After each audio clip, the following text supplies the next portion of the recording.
If more of you supported the show, I'd be less sick of podcasts. Blah, blah, blah, blah. Sending out good vibes. Blah, blah, blah. Good vibes. Blah, Good vibes. blah, blah. Good vibes. Good vibes. 108 breaths of deep gratitude and prayers for guidance and protection. And put on a didgeridoo and shamanic drumming track. Shivers or vibrations and stuff like that.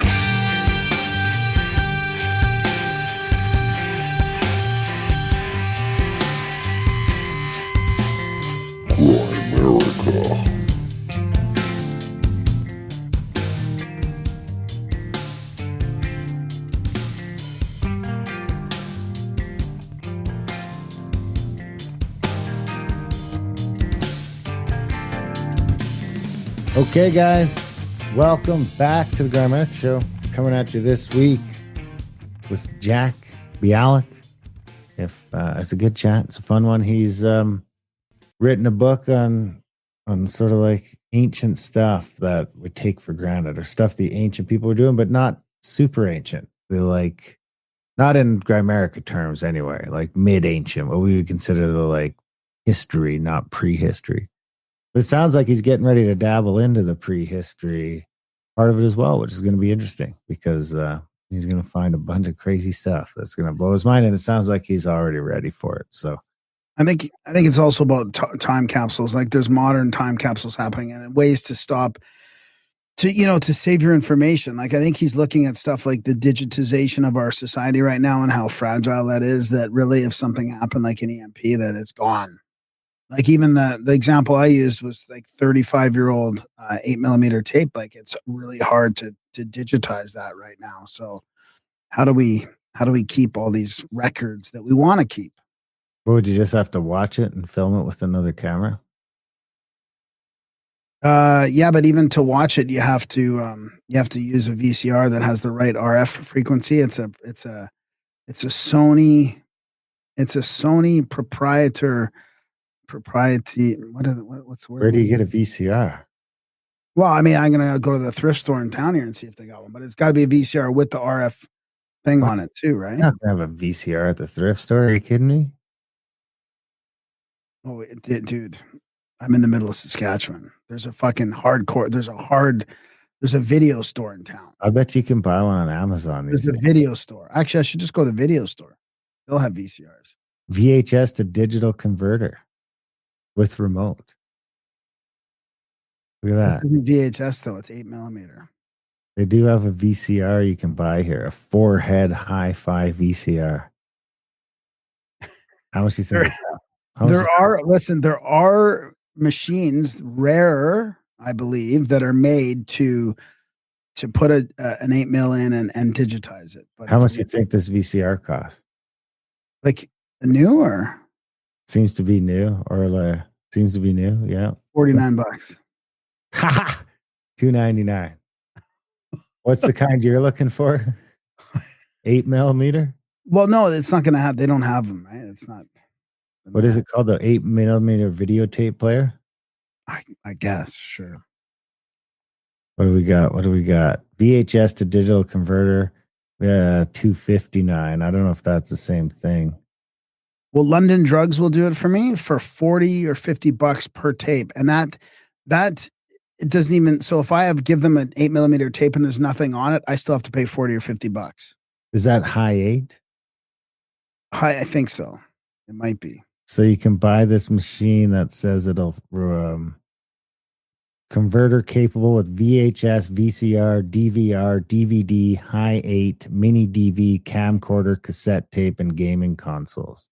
They'll convert it to digital. Oh my God, that's the machine. Yeah, I think it's considered high 8. So what we're talking about, just for the listeners here, is like I've got these. You need to find the machine to plug into this first. Yeah, I've got them. Yeah, what do you mean? So if you were gonna if you wanted to take a VCR movie and rip it onto a digital MP4, you need a VCR. Yeah, that's the converter then, that one, right? That's the converter. Yeah, the digital converter. Yeah, we need that. I need that too, I think. They need the player and the converter. Yes.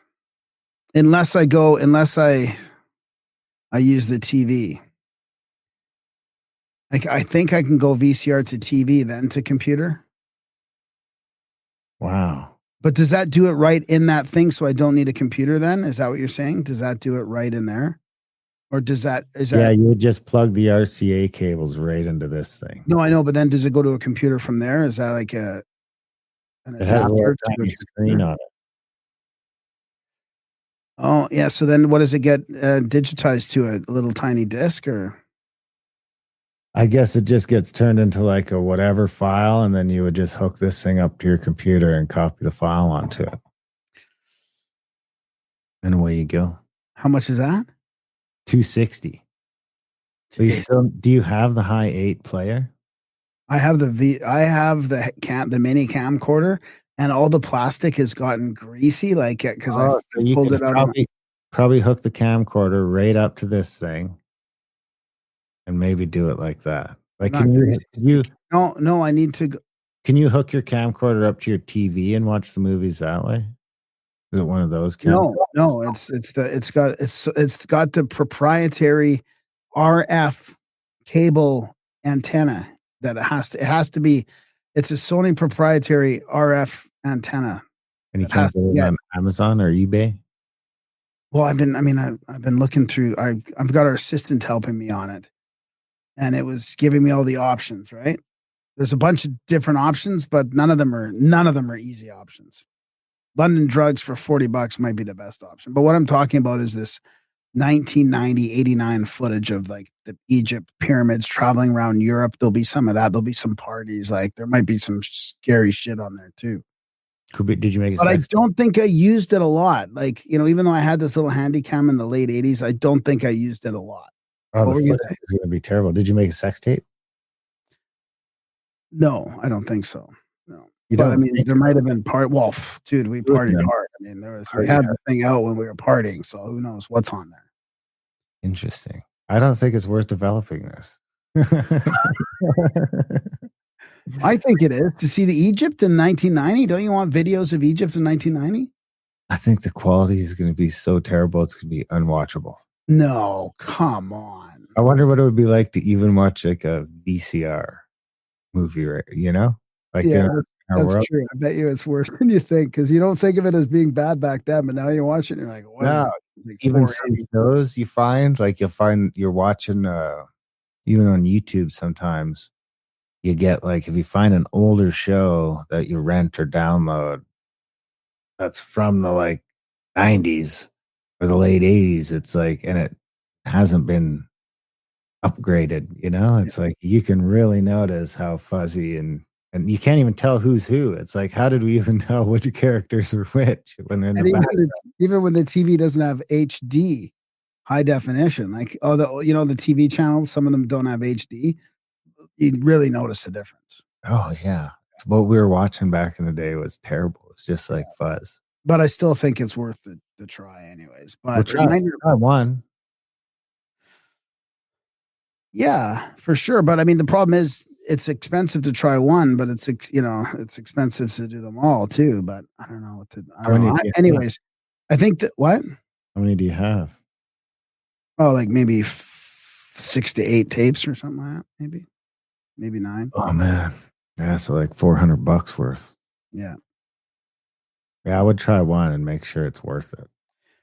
The problem is I don't know what's on them. Like they're not all like super accurately labeled or Try one. that, right? So Just gotta try one.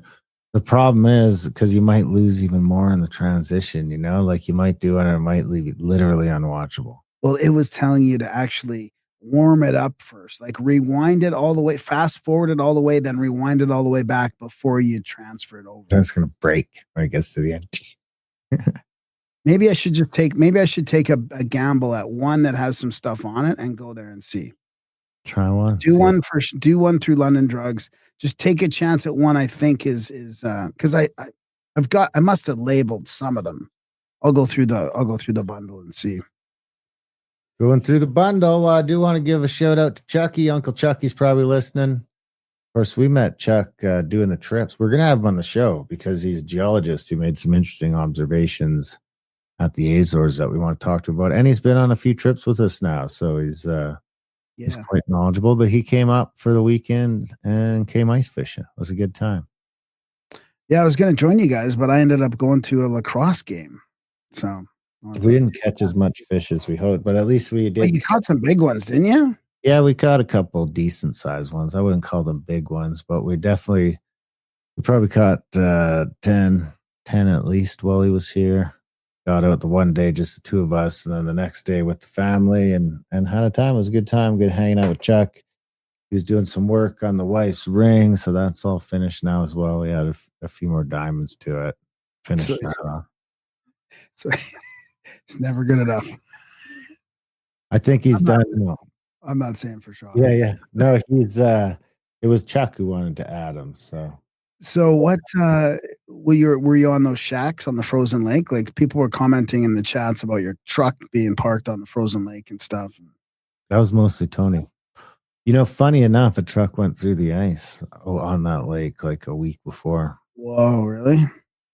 Yeah, but he was going out farther, so you got to watch because people go there, and at the mouth of the bay, you know, you get a couple hundred people out ice fishing over a week or two, and they're drilling holes all over. You get 2 holes per, plus people move around a little bit, so you end up with hundreds and hundreds of holes drilled in the ice. And then we had the Chinook, right? So it was like above zero for a week and a half straight. And then you get the water on top of the ice that washes into all those holes, and it just keeps making them bigger and bigger. So that whole sort of chunk of ice ends up working against you, because ideally what's supposed to happen is you drill the holes and they freeze overnight. And when you come back the next day, it's like they were never there. Wow. But if you get the Chinook, then we get Chinooks. Yeah, like back home, this would never happen.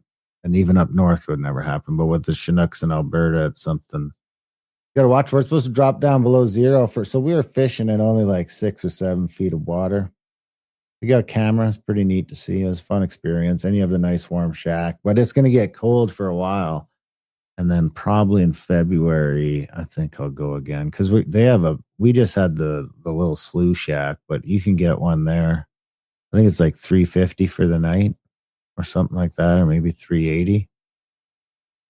But it's like 20 feet by 12 feet, and it's got a queen size bunk bed in it. So you in a 55-inch TV. So then they hook up the generator for you. I could bring my Starlink, so we'll go out there on like a Saturday morning. Bigger than a sea can. It's a mobile home. Yeah, it's big enough to have it has a bathroom and the bunk beds and the couch and a stove to cook on. And so somebody drops this off on the frozen lake when it so freezes. You drag them out on skids, yeah. I mean, ice fishing shacks aren't new. They've been around for, like, when I was a kid, where I was they were already all over the place, some places, but where I was, because of the nature of the fishing we were doing, they weren't big, because if you wanted to bring an ice fishing shack, you would have to be able to drag it behind your snow machine, because you couldn't really drive trucks out. So there'd be a lot of like 8x4s and stuff like that that'll fit on the snow. And there's still a pain to get out there, because now you're trying to drag a shack down a fucking snow machine trail for an hour, an hour and a half. Oh my God. Yeah, exactly. You can already picture it. And we're not talking about just a straight trail. It's like all over the place. So trying to keep that thing upright. So we never really did shacks. They were pretty few and far between. The tents weren't a thing yet when I was a kid. So it was mostly just ice fishing. I mean, we didn't even really have a lot of tip ups back then, and they didn't have the little mini rods yet. So we just break sticks off, drill a hole in the ice, pile up the slushy snow beside, stick the stick in it, and tie the fishing line right to the end of that. Yeah. And go down. But nowadays, I mean, you look at, because here Alberta is not a huge ice fishing scene, but you look at some of these places where they got, like back home, when it freezes, it freezes. I bet you there's 3 feet of ice back home. Yeah, and it doesn't really melt. Like it doesn't. There was go through melting periods. Yeah. If there's a bigger population by my hometown, there would guaranteed be a business like they have down in Southern Ontario, where they're taking these things out in 2 pieces. So you go out there and it's literally like a small little 1-bedroom apartment or something. Like you see the videos on thing, it's got a floor, you could be there in your socks. Then there's just holes in the floor that you fish through. So this guy's got a good gig going. He just started building them and renting them out and doing that. And with the money he makes more. I mean, I've been humming and hawing about buying a tent. And now I'm like, after being in the shack, I'm like, fuck that, man. We'll just build a shack, because there's like me and a couple of my buddies, we're all going to buy tents. We're going to end up spending, $800 each or $1,000 each to get these tents. Can you build a modular shack, like just with the walls, where you kind of just put it up? Nah, I don't want to. I mean, because the other thing about Alberta is on the truck, on a trailer. I only ice fish a couple lakes anyway, so I could get that down to one lake really if I had a shack. I don't really need to. I mean, you could drag it around. We're gonna build one on a skid. We figure for $1,000 each, we can build like a 20-foot by 8-foot or something like that we just share. And now, what do you mean on a skid? How are you going to get it on the lake? Well, you just have it on a skid, like skids that they pull on and off of trucks. So probably I'll just make the skids out of like 6x4s. Basically, just put the shack on 3 skates. That'll either be like 3 2x6s bolted together that run the whole length of it, or like a 4x6. And then maybe put some Teflon on the bottom of that. But you just drag it. So basically what you do is... You got to worry about weight at all, though? I mean, no matter how thick... Nah, you're never going to make a shack that weighs as much as my truck. My truck weighs 7,000 pounds. And that's fine on the edge of these lakes, because you're not out in the middle of the lake anyways. You're just where the ice is thick. It's just about how thick... Can you leave it there? Are you going to leave it there all year then, or like... Depends if there's snow. If there's snow, you can kind of leave it there. If it's bare ice, it could melt in on you. But it's so easy to drag these things on the lake that, you barely even notice it. We were watching guys drag them out, and when they hit the glare ice, the shack will pass the truck. So basically what you do is you'd store it in a storage yard where people store RVs and stuff like that. And then come the fall, you'd pay a tow truck $250 to tow it out there. And then that's on the pasture land. So they'd get pissed if you left it there all summer. Yeah. But there's 40 shacks on the shore there all winter. They don't, it's quasi public land. So you just leave your shack there. You get it towed there in the fall, you leave it there in the winter, and then you just drag it on and off when you use it? Yeah. Okay. And then basically 3 or 4 of us can chip in on it, because it's hey, the shack's there. You got a key. Take it if you need it. What are you going to make it out of? And if you're out in the shack, then we just go meet you, What are you going to make it out of? 2x4s. I'm going to 2x4s and plywood. I think the sea cans are a bit heavy. Yeah. Wow, that'll be fun, man. I mean, that's great. I think all the guys out here, like some of the guys I was listening, and in hockey, they're talking about this stuff all the time, and people are out fishing, and there was that weird melty time here too. So it wasn't like it usually is out here in winter. Yeah, I think I'm kind of settled into... In the summer, I can run around and fish wherever I want in my boat. And in the winter, for the amount, I feel like I'll do more fishing if I have a shack at one lake than I will if I had a tent and I could go to any lake. It'd be nice to just be settled in someplace. There's the shack. There it is.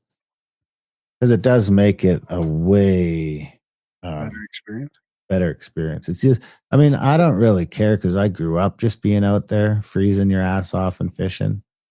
But to get the kids out and stuff like that, you got a little shack to go warm up in. Now you can stay out more than because we never went more than 3 or 4 hours either, So now you can go out all day, have dinner, stay overnight if you want. Yeah.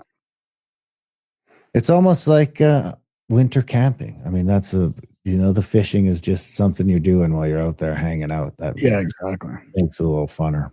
Yeah. So we're going to do that this summer. Me, Jesse, and Sean build a shack and park it at Newell. You can always still go fish someplace else if the weather's good, but I just feel like if I have a shack, I'll use it more. Yeah. So have you ever been to a pro lacrosse game? I have. I've been to several. Yeah, I got pretty good a while ago. Yeah, when I was still into... Because what would happen is I think I originally got into it because the Flames were on one of their playoff runs. So you're so jacked about sports, but we couldn't get tickets for the Flames, so we ended up just buying tickets for the Roughnecks. So the Calgary Roughnecks, okay. And then we went to a game and it was a good time. I mean, it's a party. Oh, yeah. I was still partying then, so it was literally a party. It's way more of a party than a hockey game. It was a Saturday night. The music keeps playing the whole time. Yeah, isn't that weird? The music's playing during the play. Like, that was the one thing I noticed. I was like, oh, that's what it is. The music doesn't shut off. So Yeah. it's pretty loud. And it was super colorful and bright, and man, but those guys were talented. It was like really, really good level, like good play, good lacrosse. And so it's the Saskatchewan Rush, and they're first in the league. So it was also that sense of like, okay, it's not just like the bottom of the league sort of playing it out. Like, these guys are they're pros, right? They're like leading the league. That's our national sport. Yeah, pretty much, besides hockey. Yeah. I mean, I used to play it as a kid, but I just didn't realize that there was such a league going on in our little town, in Saskatoon. So that's good to do that. Technically the national sport. Yeah. Is lacrosse. I see you bought a jersey. No, I was just a friend that we went with. Oh, you borrowed one? Yeah. There you go. Yeah. Yeah, lacrosse. I'm sure I'll put the thing on. It's a good time for sure. I'm going ice fishing, I think, Sunday, just out, not in a shack, just out with Sean to try and catch some fish, have a time. I mean, we only got the season's over, I think, March 15th. Yeah, it's only less than 2 months. Yeah. It'll go by. Yeah, it goes by fast. And then wait for the geese to get here for spring goose season. So that'll be time. I mean, we should talk about, we do need people to support the show. grimerica.ca/support. If you appreciate what we do over here and you want to check it out, you want to support it, you want it to keep happening, you want us to keep doing shows, you want us to get to 1,000 episodes, head over to grimerica.ca/support today. Sign up for a monthly or make a one-time donation. We'll read your note. We'll make you a noble instead of a pleb as well. We do have a few people to thank. We had Nicole Friesen signed up for the $1.50 a month. She went over and above the $1 a month we asked for. Oh, thanks, Nicole. With the $1.50, yeah. And then we also that's the same one, isn't it? And then we also had a donation from. Did we do Dwight Eichhorn last week? No, I don't think so. $30 from Dwight Eichhorn. So we appreciate that. Thank you, buddy. And I believe that's it. So we do need some more people to support the show. 2 is not a good showing. It'd be nice to do 20 a week, When we get to 20 a week, let's get to 5 first. America.ca/support. Sign up for a monthly or make a one-time donation today if you are getting a little value from our podcast. Send some value back our way. Now that we're through Christmas now, Time to support. Yeah. Time to support. We got some great trips coming up. Couple of months till our Easter Island trip. 4 spots left on that. If people want to come, it's a great crew. Going to be a good time. We have the Serpent Mound Solstice Festival thing. If people want to get in on that, there's just some camping spots left and a few shared accommodation options. There's the New York Finger Lakes Flood Tour, August 30th till September 5th. And that's it for next year so far. And then we're also doing the Malta, Sicily, Sardinia trip in the spring after that. I was talking to Randall yesterday, though, about maybe he's going to call me next week when he's done going through his crap with Buddy over there. And, his arch enemy. Yeah. And then he's going to talk about maybe helping him set up some more classroom style stuff close to home where it's just lectures and we don't really go anywhere. Just hang out, have lunch, have dinner, and listen around to lecture us for a while. Yeah, that's a great idea. Yeah, not as quite as tiring on him, trying to drag him here and there. But we are taking him out for that Finger Lakes tour in the fall if people want to check that out. I mean, the thing is, he's got so many presentations to do. Like, he can present on so much esoteric symbolism, cathedrals, climate change, the cataclysms, sacred geometry. I mean, he's just got. So yeah, it'd be good to do some more in person. Yeah, and split it up into some clear subjects, so you know exactly what you're getting and what's going to be covered when you get there. So it'll be a good time. Yeah. People check that out. Contact@thecabin.com.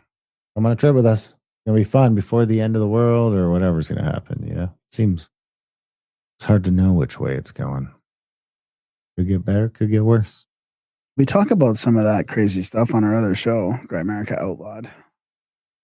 Yeah, y'all might enjoy the round. If you like the intros, you'll probably like the roundup. So it's a good one. Anyway, do you have a bio for Jack? Yeah, Jack is he's been a global innovator, and he's into technology and stuff, an engineer.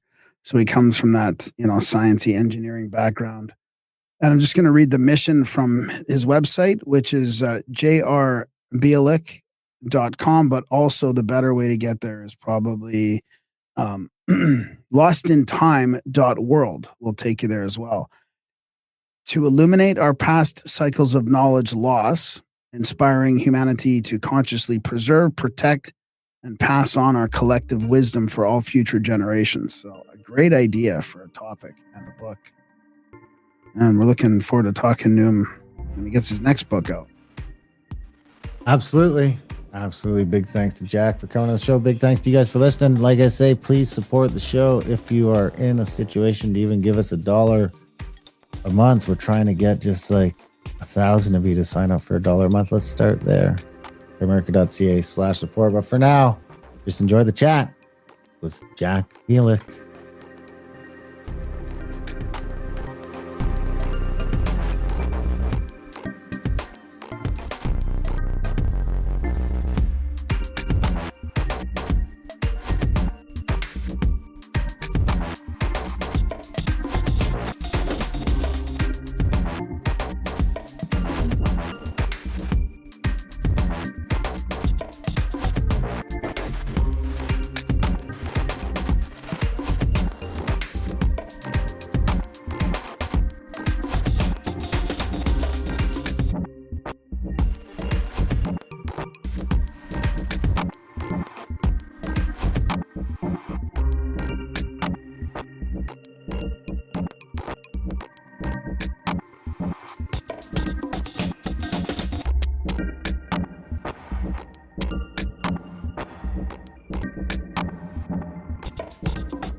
All right, we're excited to have Jack Bialik with us. He's got a book out called Lost in Time. We can't wait to talk about this. Right up our alley.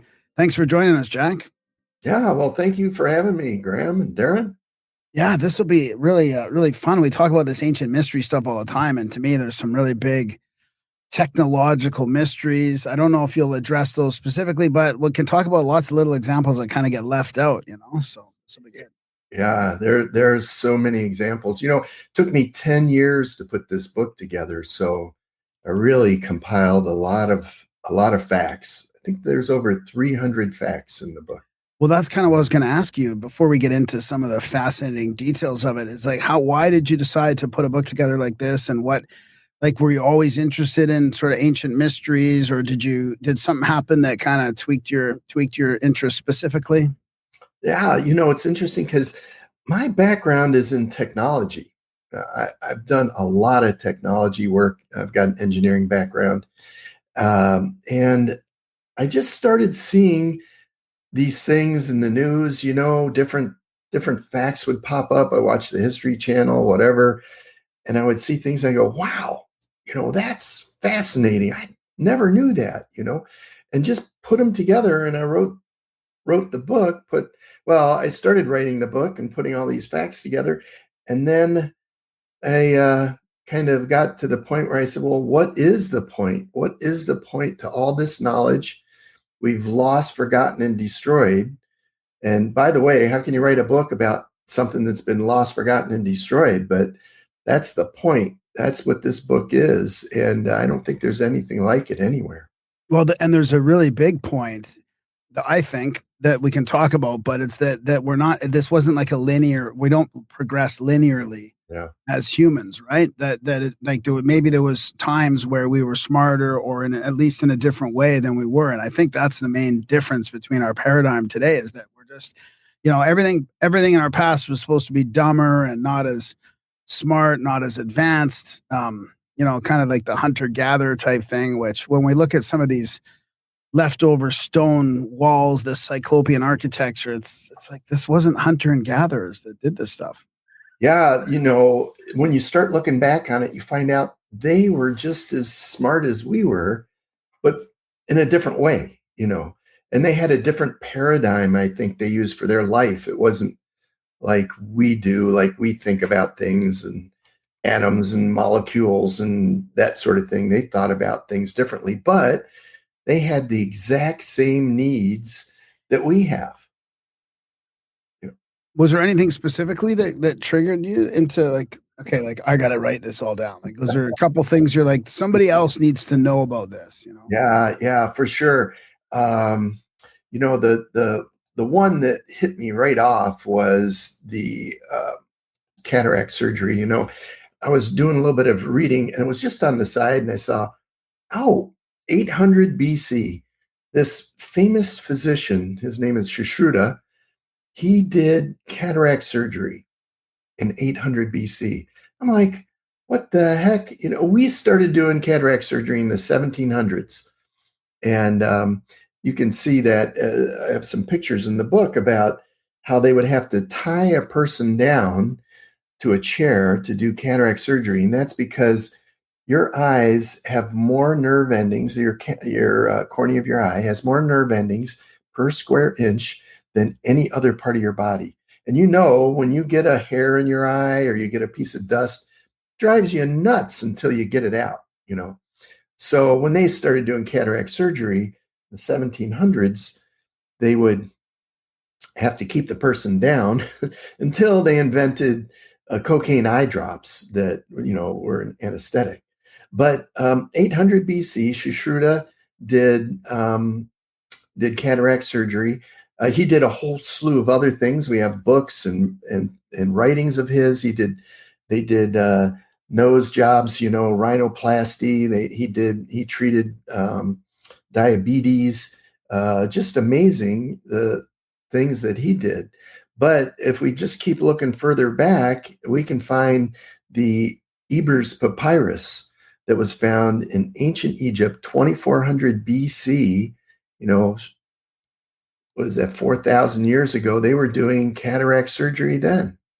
Were they using any sort of were they tying people to chairs, or did they? I mean, because in a lot of times you look back at these other cultures and they had at least a less barbaric way than we started out doing it. Like nowadays stuff's pretty fancy. You don't even really know you got this surgery half the times. But like you say, for a couple hundred years, we were sort of barbaric about it. And it seems like some of these ancient cultures, they like the cocaine drops is a good idea. That's something that isn't sort of, I wouldn't be surprised to find out that other cultures were using throughout history for different things. I mean, that's kind of how we found cocaine, right? Because they were using it to climb mountains or something. Yeah, I'm not totally clear on the history of it, but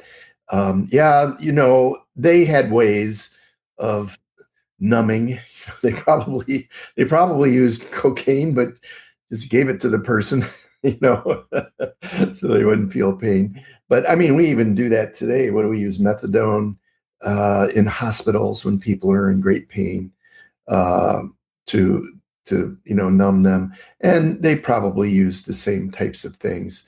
But the pictures show them doing the surgery, and they're not, in great pain. So they must have had a way. And their surgery was slightly different than how we do it. They used what's called a couching procedure, where they would push the lens out of the way using a little needle-like device. I think it was made out of bronze. And so it was a different technique. But and it wasn't that effective. It was only about 40% effective. I think you'd end up blind anyways. So are you talking about the Egyptian one or the 1700s? No, the ancient ones. The one in 800 BC. They said it was only about 40% effective. So what would they do? They'd move the lens out of the way and then scrape the eye and then put it back? Or they would just move the lens out of the eye. So now it would be clear. You wouldn't have the cloudy lens anymore in front of your eye. Oh, wow. Crazy.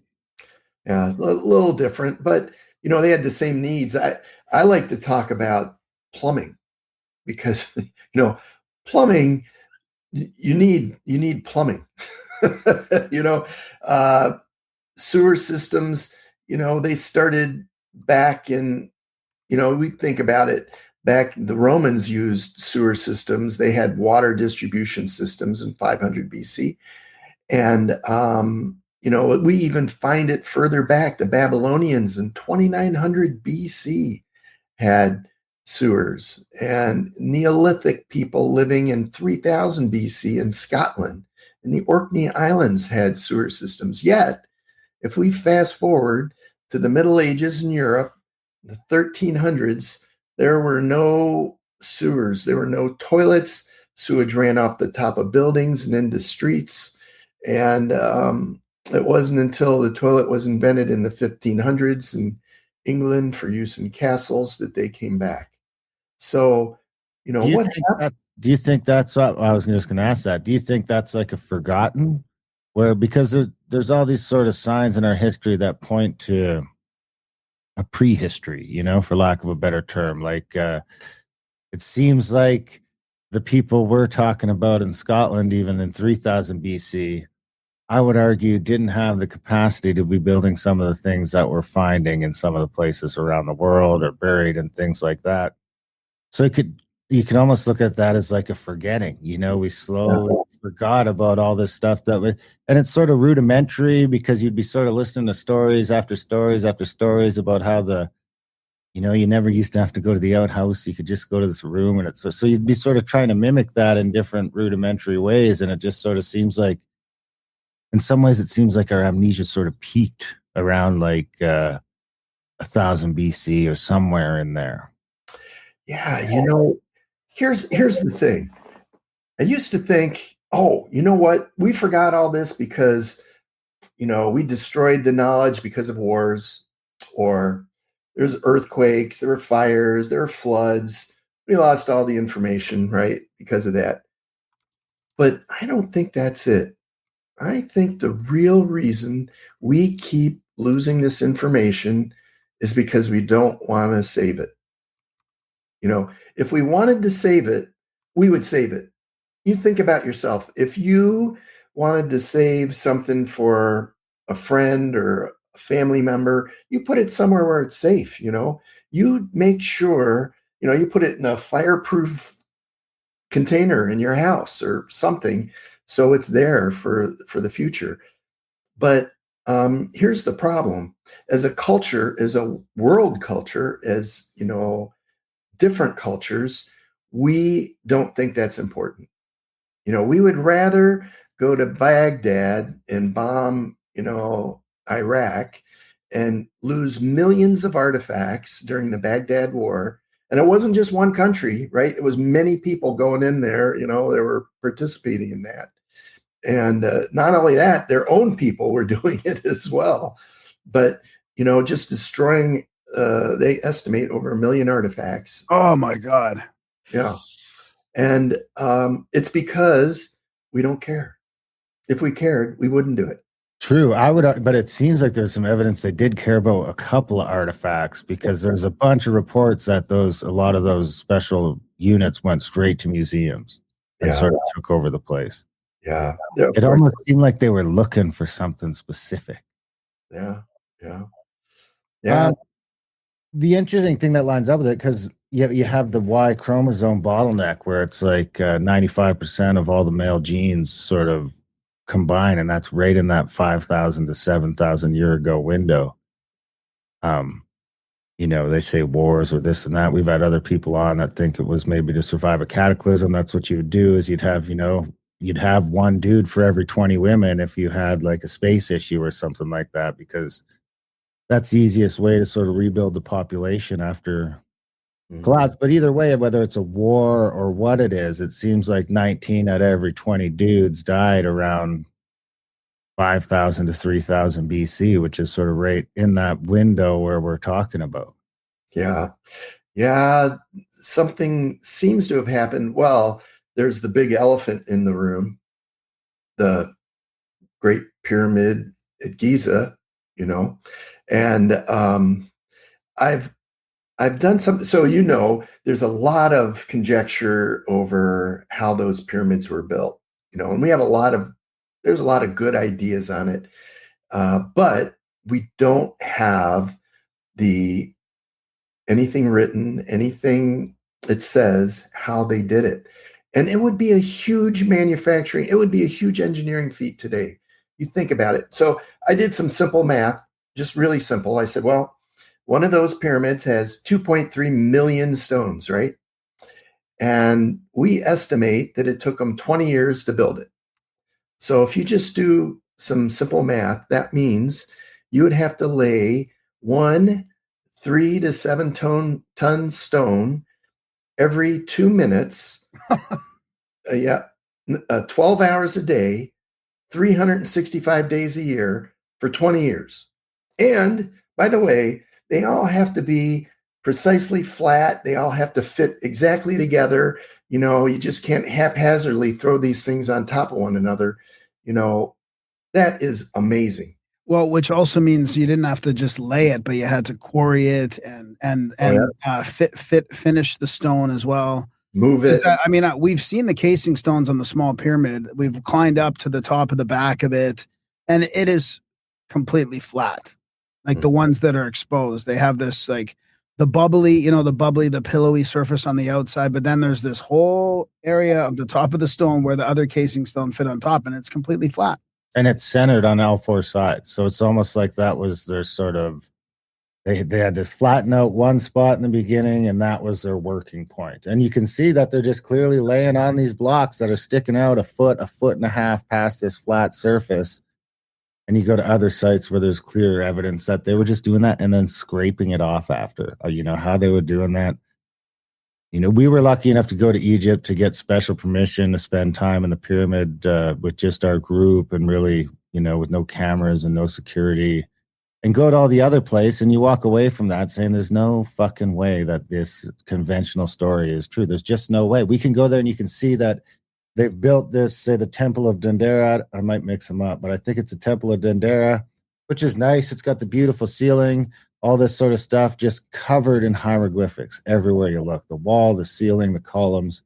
And then buried underneath that out back, you have the Assyrian that has blocks that are 10 times the size, workmanship that's 10 times as good, and there's not a single hieroglyph on any of it. Yeah.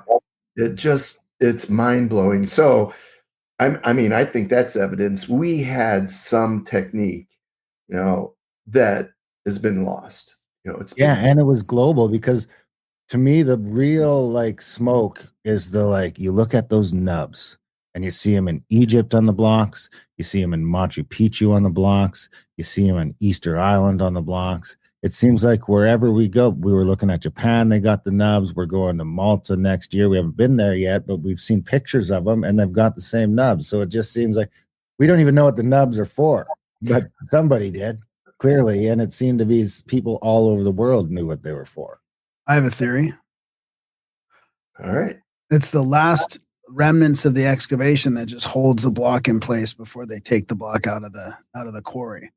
Like, because when we see the obelisk being quarried out and the big Easter Island head that's in the middle of the rock still, like there's a minimum clearance that whatever tool they were using, it seems to be like, I think 18 inches or 2 feet. Whatever they were using, it seems like they needed that much space. So on the Aswan quarry, you see a whole bunch of those scoop marks and stuff going all the way down. There's always at least that much space.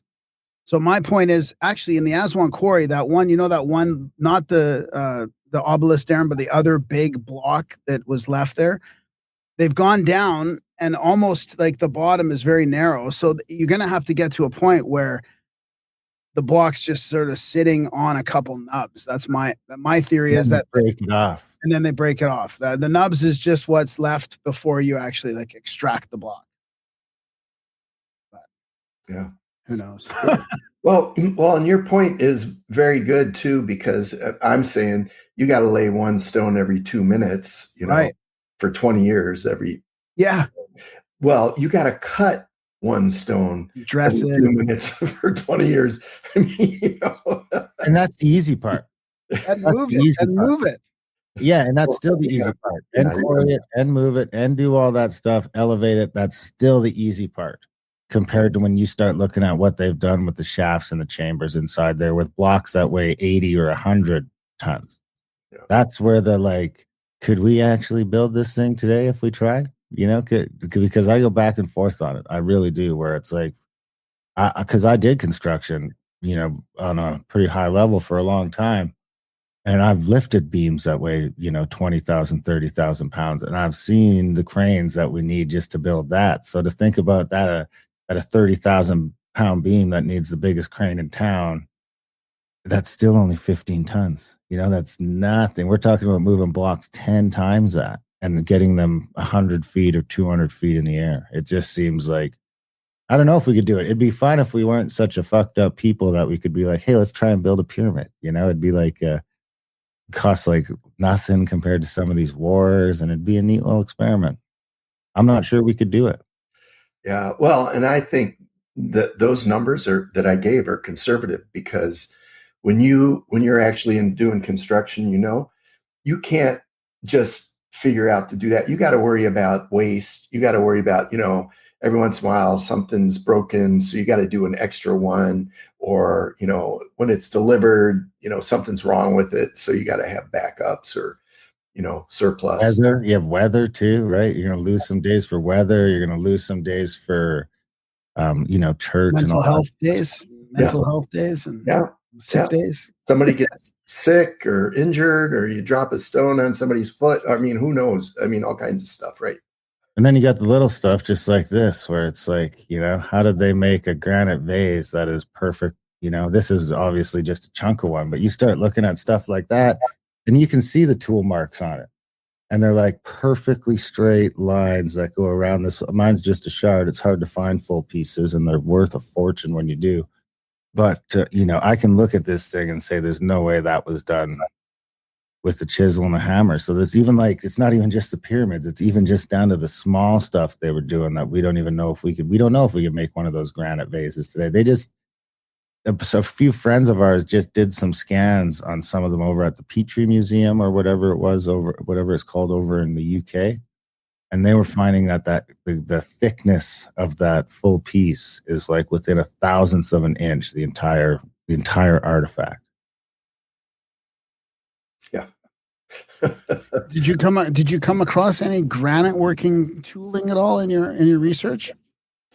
No, but I do have. There are some interesting things, such as, you know, this family in Lahore, India, made these solid metal globes, and they were, you know, globes that they were used for to show pictures of the stars and the constellations and that sort of thing. They've had these globes for a long time, for thousands of years.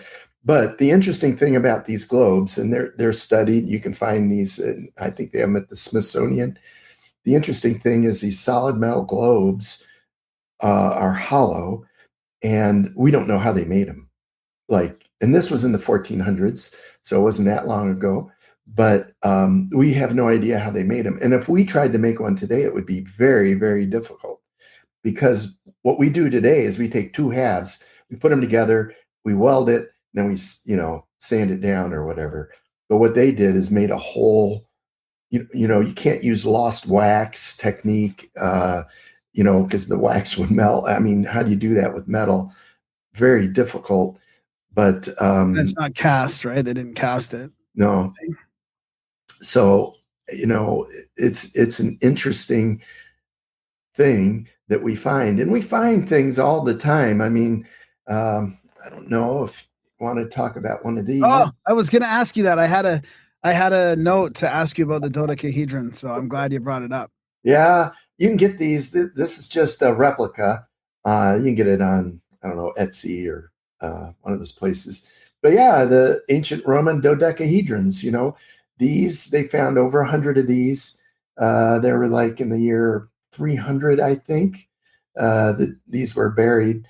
And they're dodecahedrons, so they have 12 sides, There's 6 on the top and 6 on the bottom, and each of the sides has a hole that's a different size. You can kind of see that. Each one, there's a big hole there, and that's It's like a gauge then, maybe. the smaller one. And there's all kinds of conjecture. Well, first of all, these are made out of bronze primarily. How'd they make these? I mean, they're they have these little knobs on the end. It's kind of it'd be difficult to manufacture something like this. It would be a trick. But the problem is we don't know what they're for. I mean, I got an idea. What's that? I got an idea what that's for. The gauge. No, when I look at that, I think of it as like a bracket for scaffolding, because you could just have a bunch of bamboo or whatever you're using and slide it into those holes and brace it and add verticals. And then you would use those little nubs coming off to tie it off to or to clamp it off to. That That's a looks good very one. similar to like a Except- tube and clamp bracket on tube and clamp scaffolding. Except the holes would be standardized in all one size for whatever you're using. Maybe, unless you have different things, that might have to orientate a certain way, where one way is for your vertical pulls, one way is for bracing, and one way is Yeah, for maybe. horizontals. Are the opposite holes the same size as the? No, No, eh? They're no, all so they're they're all different. more Yeah. rounded than that. Wow, so that's fascinating. So And the other weird esoteric part about the dodecahedron is how important that was from a platonic solid. Like the ancients used to think that was the main shape in our reality. Like our universe is made up of the dodecahedron. Like those kind of like big kind of myths about it. Yeah, so there's a lot of conjecture. Well, the problem is we have nothing in writing. We have no pictures of them. We have no written record of anybody ever making them or using them or anything. So everything from spiritual purposes to using them for knitting, it's unknown. Yeah, wow, that's a great example. I mean, that's a really good example. I was thinking maybe the nubs were to protect the flat surface. If those surfaces around the holes are flat, like you don't want it to be banged. But I mean, even then, why would you need those surfaces to be super flat either? That's crazy. Are they a bunch of different sizes as well? They're like the overall sizes. Yeah. And that's just Rome, that's not even that long ago. That's the stuff that was supposed to just be like leading right up to us. Yeah. 300, it's not super old, it's not like, but we forgot, just like we forgot how they made those globes or, we forget so much. Was there any kind of did this change your view of the ancients? Like, what's your overall sort of view of the ancients after going through this and writing the book? Like, do you have, a change in how you view humanity? Well, the biggest change, I mean, there were a lot of surprises, Qin Shi, the first emperor of China, who built the terracotta army, the mausoleum in China. Amazing man. He had all kinds of technology. They're afraid to open his mausoleum because it's said to be booby trapped with rivers of mercury. So I was going to say mercury for some reason. Yeah, I don't know. They did amazing things back in their time. They made swords out of that had chromium in them, so they didn't rust. They were still sharp when they found them. If you find a sword today that was buried in the Middle Ages, with the knights and all that, those swords are all rusted and you can barely even tell they're a sword. But they knew how to use chromium back then. And there's all kinds of examples of that. What's steel and different kinds of swords that we can't manufacture today. But found all kinds of interesting facts like that. But here's really the crux of the discussion on this book is that, this is cool. We keep doing it over and over again. Can we do that today? I mean, could we lose our knowledge today? Now, no one's running around thinking about that. I mean, you don't think about losing your information. I'm going to tell you, I went out the other day. I wanted a picture off of a USB drive that I had, and I didn't remember which USB drive it was. I had 8 of them. And they were, I don't know, 8 years old or so. They were older USB drives. So I started looking through these USB drives, and out of the 8 USB drives, No, I don't want to hear this. yeah, Don't tell me this. only 6 worked. The other 2 couldn't get anything off of them. They didn't even light up the machine. Because they're just not formatted the same back then, or No, they're just dead. I mean, think about your computer. How long is your computer going to work for? 5 well, I have years? a really good example, because that's great, because everything's digitized now, right? And we think, oh, it's good right now, but I mean, how long is that going to last? So I have a bunch. I found my old 8mm tapes. I used to have a Sony Handycam from '89. And I found all my tapes from Egypt. Like, I was on when you could climb the pyramid. Like, I'm wondering, what do I have for footage from Egypt and all, right? I want to see it from 35 years ago or whatever. And I went to look through the process of digitizing those. And I was like, I'm just going to hook that up to the old TV because I have the wires and stuff. And you can't even do it. You have to convert it from analog through a VCR that can do that. Yeah. Then into a recording device in your computer, or you have to, or or you can go through your TV, and then hopefully it's going to work on channel 3 if you go through the proper VCR. And I mean, it's like very, very. I thought maybe there was like one stage of like, oh yeah, okay, but yeah, it's almost impossible to digitize stuff from 35 years ago. Yeah. I interviewed the head curator for the Internet Museum or the Computer Museum, I'm sorry, in San Francisco. And he was telling me that they have all these old original IBM PCs and XTs and all these original computers. And they use floppy drives. If you remember floppy drives, and they put those in there. And that media, becomes brittle and cracks and falls apart, and you can't use it anymore a lot of times. And so what they had to do was take the computer programs and print them on paper because the media is bad. So you're going back to paper now. Back to paper. We're going backwards. And soon we'll be scribing it on stone so that it really lasts, because paper will burn or whatever. So now you wonder, like, see, I've never thought about it that way. I mean, maybe some of these important things were put on stone, and maybe they had other ways to do it, but we just think, oh no, all they could do was chisel, hieroglyphs on stone or like symbols on stone. They didn't have any other communication, but maybe they did. Oh yeah, I assume they had that we've got like a 1%, because all the other stuff was just like books and binders. That's gone now. Yeah. Well, only 1.6% of humanity has been recorded. So it's assured that there is knowledge out there that we don't have. And be interesting. I'm sure it might be difficult. You think about it, if somebody in 500 years were to find an old cell phone, buried in the dirt. Or a compact disc. Yeah. But I mean, you don't have a device to read it. How could you open it? How could you turn it on? I mean, yeah. But even if you found a piece of paper, I mean, would language change? It's bound to change. It's changed over the years. The von Neulich manuscript. Are you familiar with that one? Yeah. They've had scholars and linguists and all kinds of technology. They've tried to figure out what's in that manuscript. That's stored at the Yale Museum library. They have a copy of it there. You can see it online. It's pretty cool. Very different sort of writing.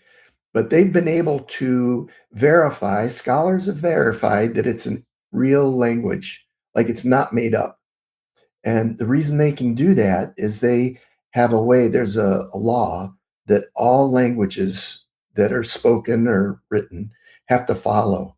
And that manuscript the text in there follows that law. It's called Zipf's law. And, they know the frequency of letters and words and that sort of thing.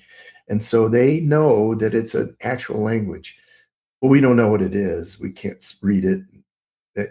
They've tried to use AI on it, it doesn't. That's what I was just going to ask you is how old is that manuscript, but also is AI becoming a tool that might be used to decode some of these ancient scriptures and stuff? Yeah. Well, they don't know. I mean, that manuscript was, they can trace it back to 1400, I think. Now, could it be older? Possibly, I don't know, but at least back to 1400. Now, the scholars were talking, I was on a webinar and these scholars were talking about that manuscript and how AI has been ineffective. It can't do it because the basis of knowledge that AI uses is the same knowledge we have. It goes out and scrapes the internet for information or we give it data, and that's how it knows. Yeah, it's still like a version or two away from being able to make its own analysis, I guess, because you'd think because people would be, people have been able to decode some of this stuff. I guess the Rosetta Stone helped with a lot of that. Maybe we could just find another one of them. Well, Rob in the chat says that manuscript was a trick on the king. It's a private cipher. There you go. Could be, but they've had cryptologists working on it. All kinds of people, very, smart people have tried to decode it. How did you? Maybe they did decode it and they just didn't tell us. That's the other concern you start to have in our modern age. Is like, it seems like they know some of this stuff is not, stuff that we took for granted maybe for a while that's clearly been overturned with evidence, but you still get some people that'll just defend it to the death. And but that aside, how did you get into the book? Like, what was the thing that you came across, or the fact or the artifact that sent you down this rabbit hole? You know what? The very first thing that I saw that really sent me down here was a vending machine.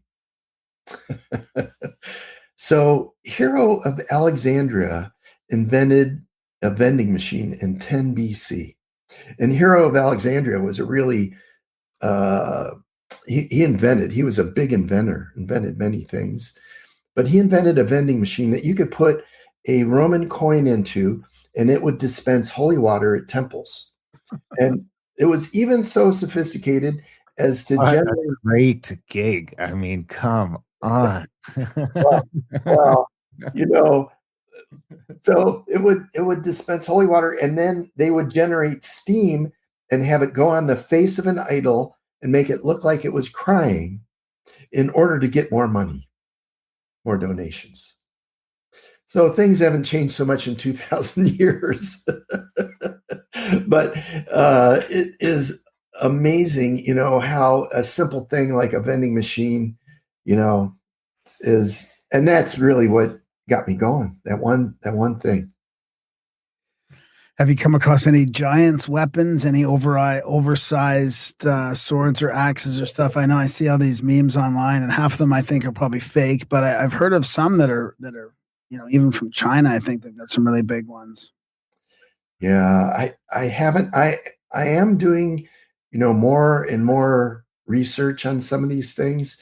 There's a lot of information, like Archimedes' death ray that was used in 213 BC during the Roman siege of Syracuse.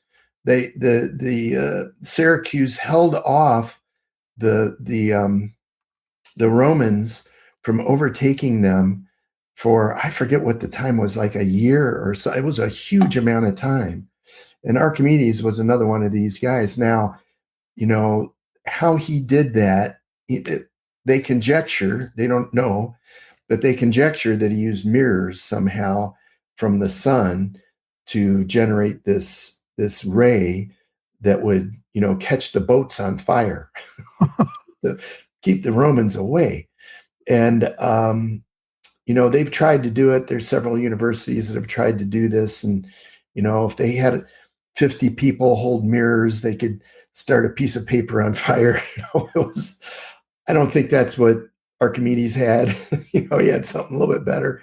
But, there's a lot of examples of things like that. Even examples of where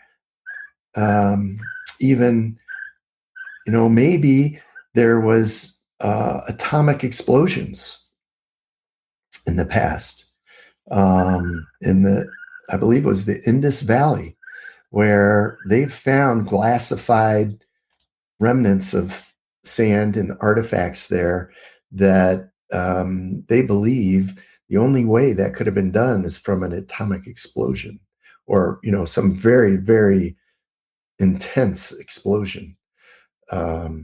So I think Darren was talking about a little bit, how some of this information gets hidden or becomes secret,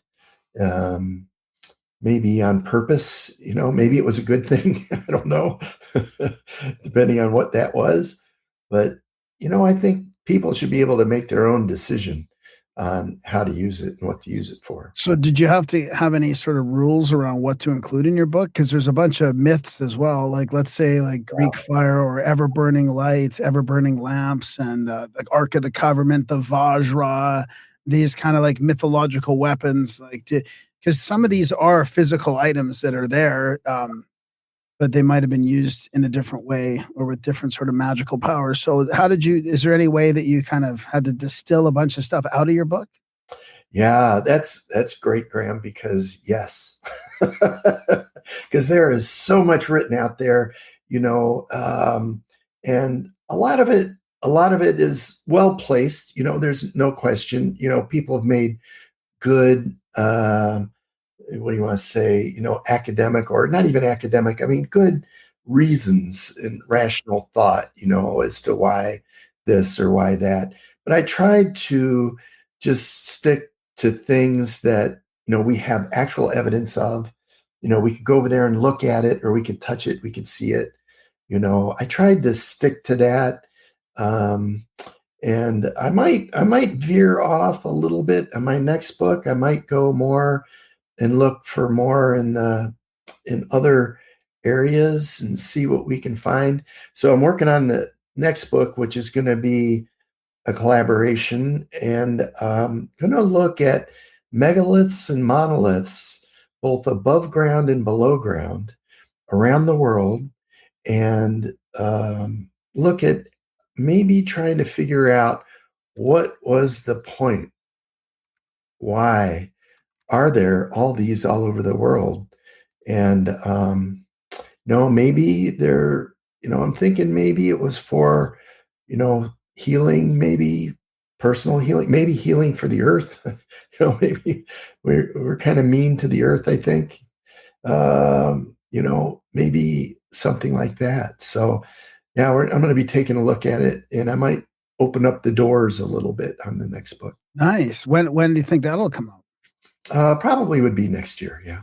We got a couple of trips. I mean, we're going to Easter Island, and we're going to Malta, Sicily, and Sardinia. So you're welcome to come along. There's a couple available spots on both those. Oh, great. Yeah. I think I'm going to Malta this year. I'm going in April, I think.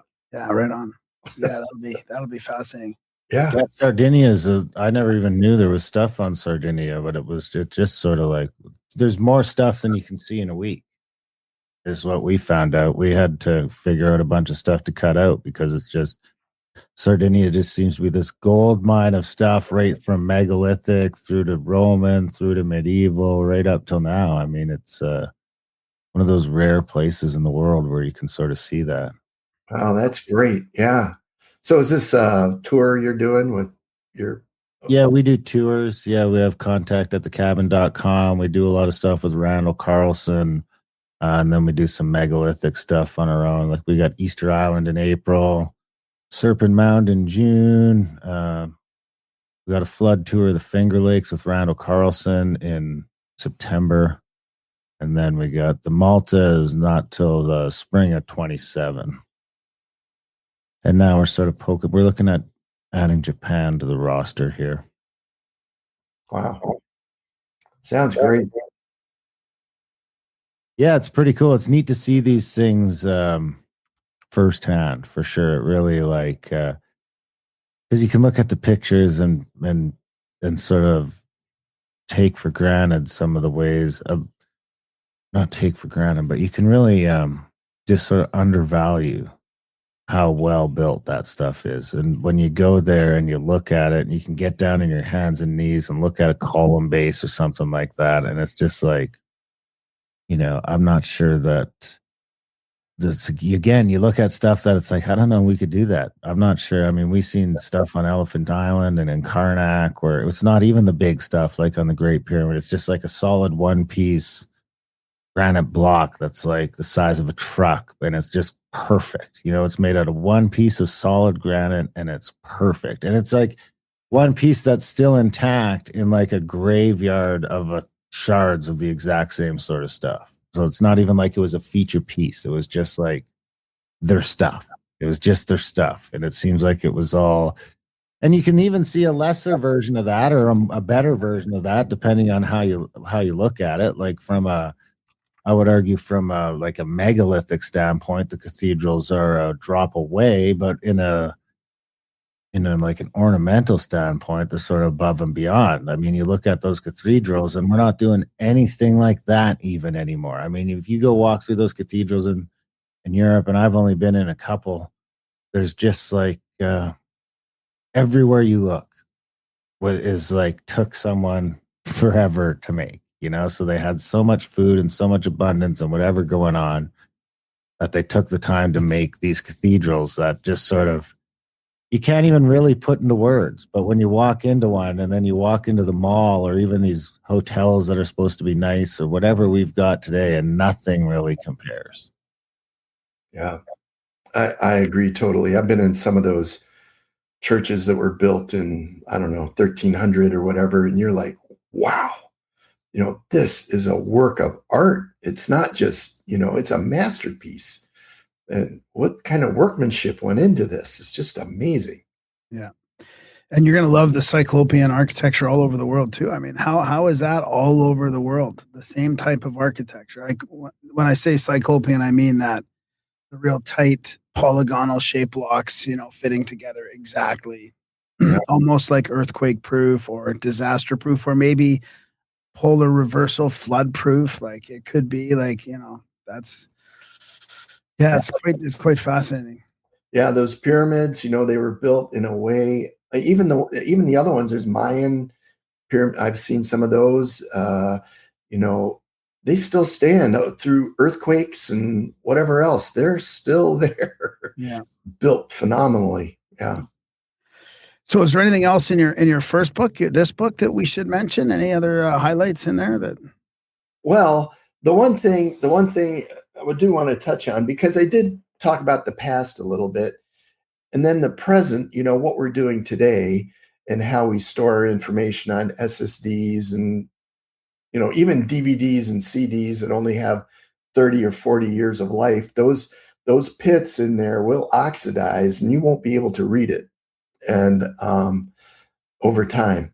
So just about all the media we use, it has a short lifespan, less than 100 years. Easily. Even analog tape too, I guess. That's probably pretty fragile too. Yeah, it is. They have a lot of trouble with a lot of the old films from, The Wizard of Oz or whatever, that they have to reconstruct, or sometimes they can't, those films become destroyed just from age and whatever the elements. But today we tend to think, as we're storing more and more information in denser and denser means, more and more in smaller places, you really have to be thoughtful about where you're putting your stuff, where you're putting your information.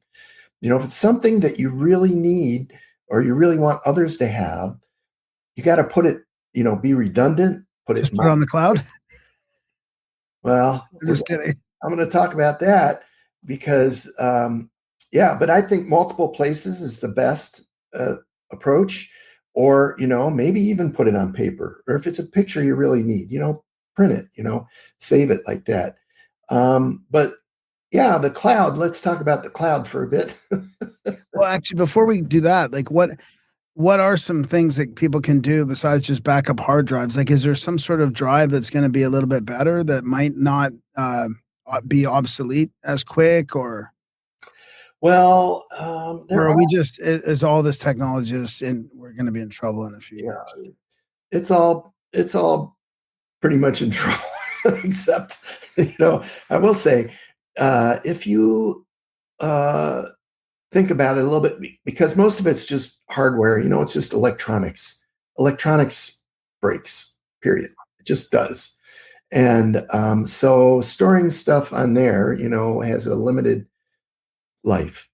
You think about a vinyl CD or a vinyl record, how long is that good for? We're still playing those today. I mean, they're good for a really long time, although they can get destroyed too. But my point is just really think about what it is you're saving and make sure you're putting it on a media that's going to be good for whatever period of time you want to save it for. So it's just really being thoughtful about it, and thinking about it. So yeah, redundancy is one choice. Putting it on media that lasts longer. There is a few companies that are working on some devices. I think it's called an M drive. And that's supposed to last 1,000 years, but you're just going to need the hardware to read that drive. That becomes a problem.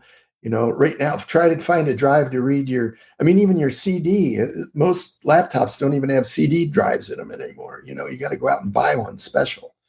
So, think about trying to read a floppy drive. It's probably impossible. But, you just have to think about the future. And that's really the point of the book. Think about the future. Think wide. Think about the people next to you. Think about your neighbors. Think long. Think into the future, and be a little humble. I mean, think about, well, hey, maybe I don't know exactly everything. I don't know everything, so I could be open to new ideas.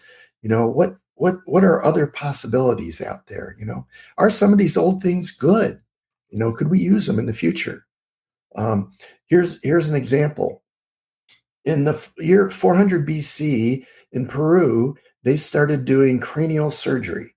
And that is, where you repair the skull from an injury, like if they got hit with an axe or, fell down and cracked their skull or whatever, they got a hole in it. So they started doing cranial surgery. Well, in 400 BC, they were 40% successful in their surgery. And we'll fast forward to 1400, year 1400. They were still doing cranial surgery in Peru, but they were over 90% successful in their cranial surgery. Now, let's go up to the Civil War. In the Civil War, for cranial surgery, it was 50% successful. Now, if we could have kept that knowledge from Peru over to the Civil War, we could have saved people's lives and, helped other people out. So, this saving the knowledge is useful. It's helpful to all of us, and where we're going. We don't want to forget about the toilets again either. Have you seen that book going around on the internet called How to Restart Civilization or whatever? And it's this big book, like a coffee table book that I haven't seen that you buy, and it says how to, like, it basically gives you all the stuff to restart civilization. But then when I started researching it, it's like kind of almost in a cartoony way. Like, it's not necessarily like a serious manual for restarting civilization, but it probably has enough information to help. So I didn't end up buying it, but I thought we need a book, like a survival book that's like, here's all the knowledge that we've learned on how to do stuff that, you should know if you had to survive a cataclysm or whatever. That's a great idea. It's like when you have a baby and you come out of the hospital, they don't give you a book. You just go home and figure it out. And it's kind of you're the same point, a civilization. We need a book for civilization, a restart book. Say, hey, don't forget about these 12 things, don't forget about toilets, don't forget about whatever. Yeah. How about the cloud? Yeah. So I'm going to make 2 points about it. So first of all, we're not thinking about, they have a lot of things in place. They just built right over here near where I live a huge data center. It's a quarter mile by a quarter mile in size. Holy wow. Gigantic. And guess what? They built another one a couple miles north. I think they like to put them in Arizona because we don't have many earthquakes or natural disasters. But the point is, there are things that could happen that might affect those. And what if that happened? In the 1850s, we had a Carrington event. And maybe 1859, yeah. Yep. And that Carrington event was a super solar storm. The Earth just happened to be, or the sun just happened to be pointed at the Earth when that happened. And it energized, well, we didn't have power lines back then. In the 1850s, we only had telegraph, right? Yeah, only telegraph. So it energized the telegraph wires and caused fires at the telegraph stations. What would happen if one of those events happened today? Oh, we'd be completely toast. It would be a terrible situation. And now, would that destroy the data centers? I don't know. What would it do to the homes? Probably something, The cars, everything. I mean, who knows? If you wipe out electronics, we're toast in the West. So that could be an event. I mean, so what? Maybe the data centers might survive, but who's going to be able to read it? I mean, who's going to be able to access the data center? I mean, it's just a big problem. So that's one idea. It's not just that. I mean, there are ways we could do it to ourselves. And I'll mention this to you. What happens if an atomic bomb is exploded in space? An EMP. An EMP. It's the only thing. There's no air. There's no oxygen. There's not a fire. There's, no other thing. Just a huge electromagnetic pulse.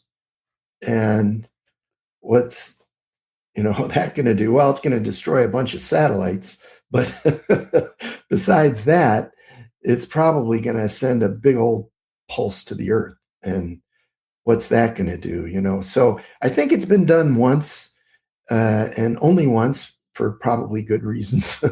But, if we have a nefarious bad actor, could that happen? So there's ways. Yeah, I like it. So what was I going to say then? So about the clouds, just be careful with the clouds, I guess. Be careful putting stuff that you want in the clouds. Try and like have redundancies and backups, print your pictures, all that stuff. I like that. That's interesting how you kind of wrap that in with the whole all the ancient stuff. Yeah. Have you always been into the ancient stuff, or is this like, because now you're getting into the megaliths? I mean, it sounds like you're tumbling down a rabbit hole from over here.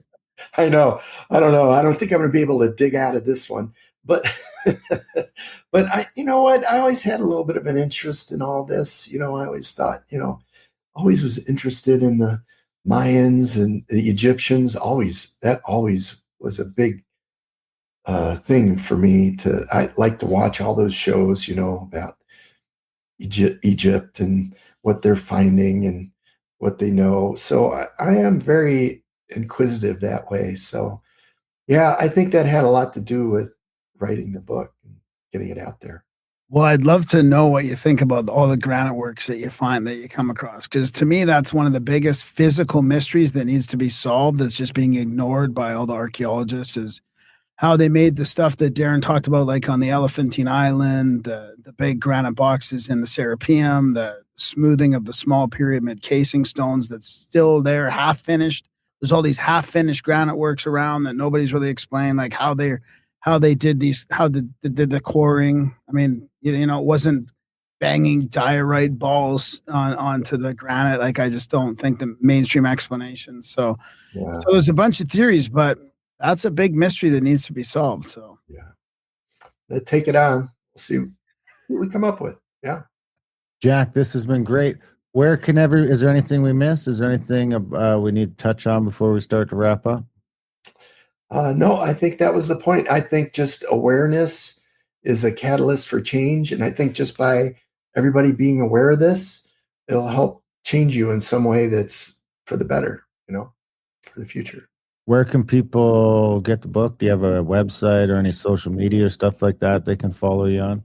Yeah, sure. Lostintime.world is my website, and you can go there. You can connect with me. I'm on everything. Let's see. Yeah, go there. My book's also available on Amazon, Barnes and Noble.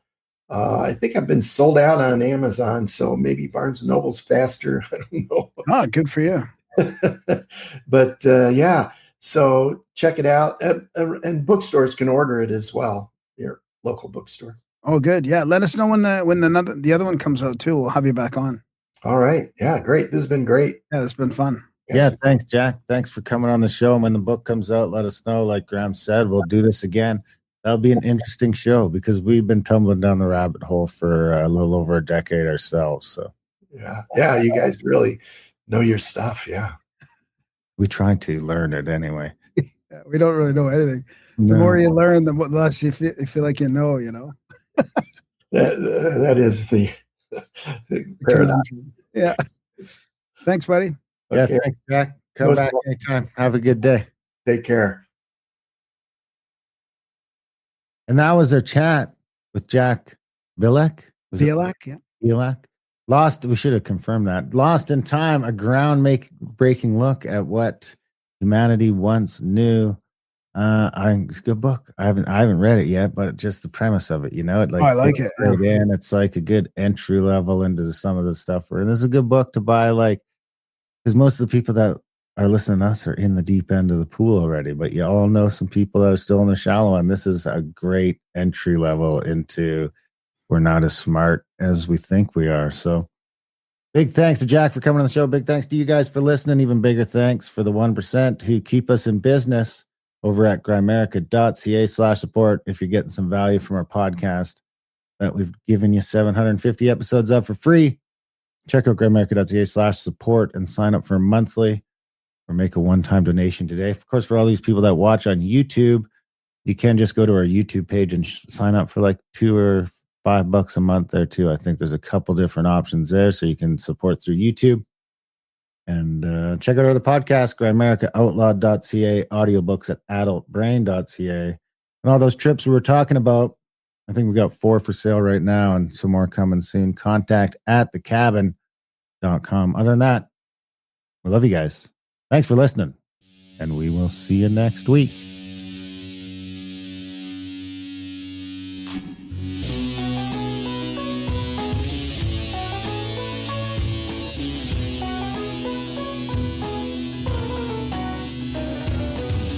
Your mind's on fire, all the color red in a blue lagoon. In a storm in Bermuda, you've dive bombed into a seashell swoon. Maybe your easiest dreams make sweet perfume.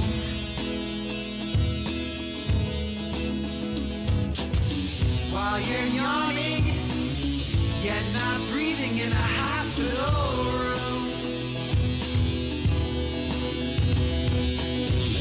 Should I call for help?